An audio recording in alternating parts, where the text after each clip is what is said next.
Play of field की जो terminology है वो क्या है, तो उसका जो पहला नाम दिया हुआ है वो बाउंड्रीज है. The lines on the four side of the play field are now as the boundaries A, B, B, C, C, D and D, A. All lines will be of 3 to 5 centimeters width and will be the part of the field of play F, O, P.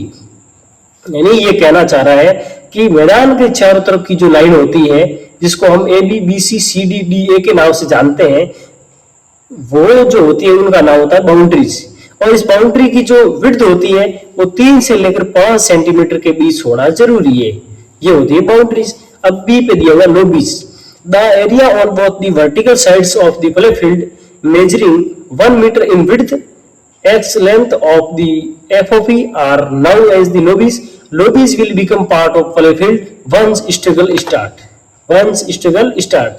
यानी lobby होती है वो मैदान का part होता है, लेकिन वो कब होता है, जब खिलाड़ियों के बीच में संघर्ष होता है, जब रेडर और डिफेंडर के बीच में संपर्क होता है, उस समय लोबी है वो उस मैदान का पार्ट होती है. अन्यथा वो लोबी है वो मैदान का पार्ट नहीं होती है. आप किसी से रेडर और डिफेंडर का जब तक संघर्ष नहीं होता है तब तक कोई व्यक्ति सेल्फ उस लोबी लाइन को क्रॉस करता है तो वो आउट माना जाता है. अतः संघर्ष होने के बाद ही लोबी है उस ग्राउंड का हिस्सा मानी जाती है. उसके बाद में आता है सिटिंग ब्लॉक. दी सिटिंग ब्लॉक. और एक बात बताऊं, लोबी जो होती है वो 1 मीटर का एरिया कवर करती है, और जो सेंटर लाइन होती है वो लोबी को क्रॉस करती है, लेकिन जो बोनस लाइन और बक लाइन होती है वो हमेशा लोबी में नहीं रहती है, उनका एरिया है वो लोबी में नहीं जाता है. अब तीसरा जो सी पॉइंट दिया हुआ है वो है सिटिंग ब्लॉक. अब सिटिंग ब्लॉक्स को हम देखेंगे.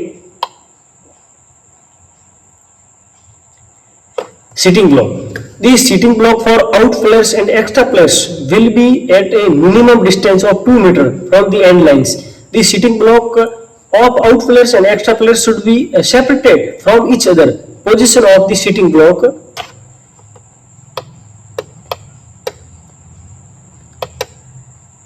Position of the sitting block will be predefined by the competition tournament director and or technical delegates.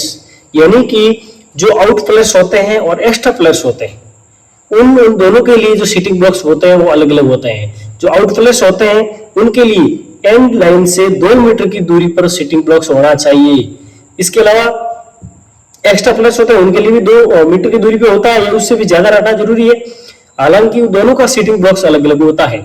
जो आउट प्लेयर्स होते हैं उनको एंड लाइन के पीछे 2 मीटर पे रखना होता है, और जो एक्स्ट्रा प्लेयर्स होते हैं उनको एक कोने में उस मैदान में, जिस मैदान में वो टीम खेल रही है अपनी, उस मैदान के एक कोने के साइड में उनको है वो 2 मीटर की दूरी पर बिठना होता है. इसके अलावा वहां जो डेलीगेट्स, डायरेक्टर, टेक्निकल डेलीगेट्स या डायरेक्टर जो भी होते हैं ऑफिशियल्स, उनके कई अनुसार जो जगह होती है वो फिक्स होती है.